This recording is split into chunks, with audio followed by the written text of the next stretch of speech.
Marketing expertise, so we have products, price, promotion, and these are called the three P's of marketing. Okay, products, price, and promotion. Oops, sorry.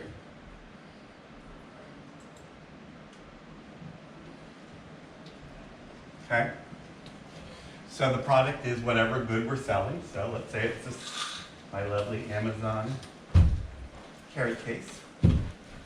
The price, I went on to Amazon and I looked and I said, I really don't want to spend more than 20 bucks because, you know, I have 15 million of them and I keep buying them, but they're never the right one. And, you know, I get tired of spending $100 or $150 on a good bag. So I'll just buy a junky bag and then I'll toss it when it gets run. Promotion, I saw it on Amazon. It said Amazon Basics. I said, okay, that works for me. Click, I bought it, okay? Distribution, Amazon sent it to me within a day. I was pretty happy at that point. I had what I needed, okay? Efficient operations is another important aspect.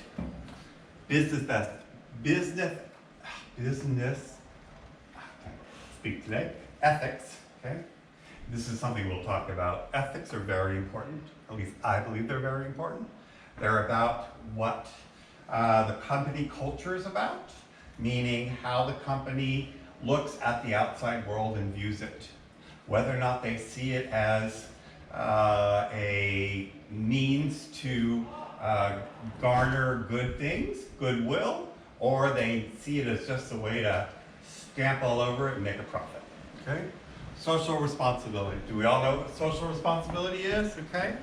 So, I'm sorry, your name again? Your, yes. Alondra. I'm sorry? Alondra. Alondra.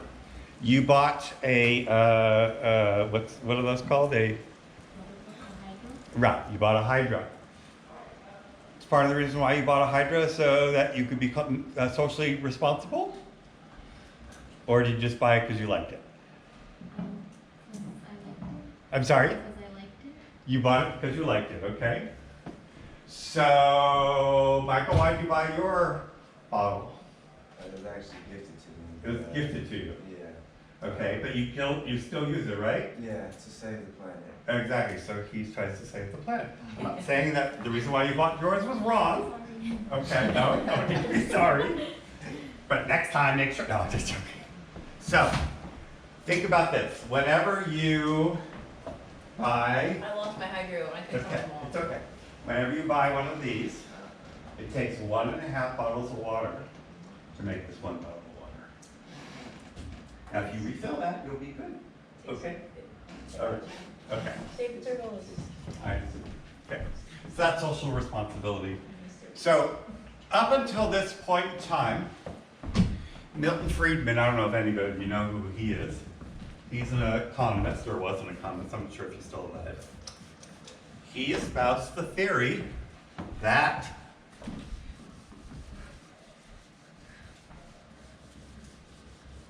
shareholders or companies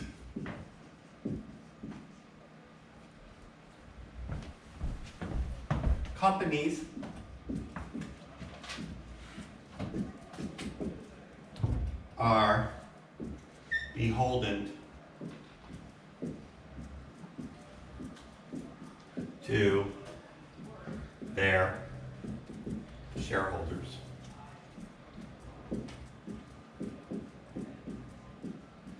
Meaning that company's job is to make a profit. That profit is to be made and given back to the shareholders. They are the people who invest in that company through purchase of stocks and bonds. It's along those lines, okay? Recently, within the last couple of weeks, the Business Roundtable came up with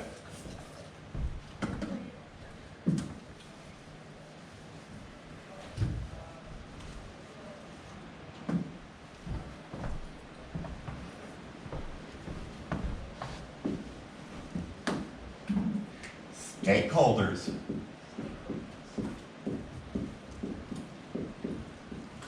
are the most important element of a business. I'm not sure if they said this exactly, but this is a huge departure.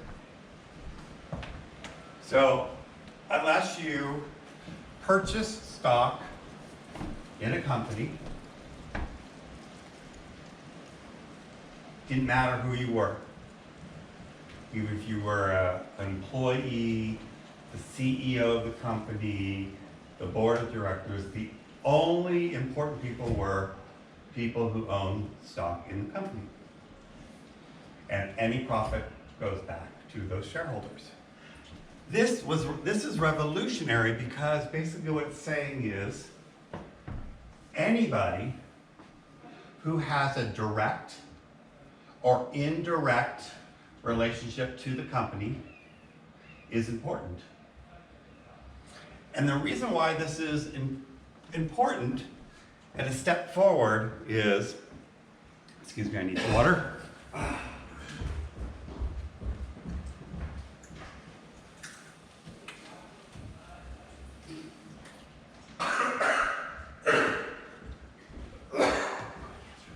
The reason why that's important comes back to this idea about social responsibility. So, when a company recognizes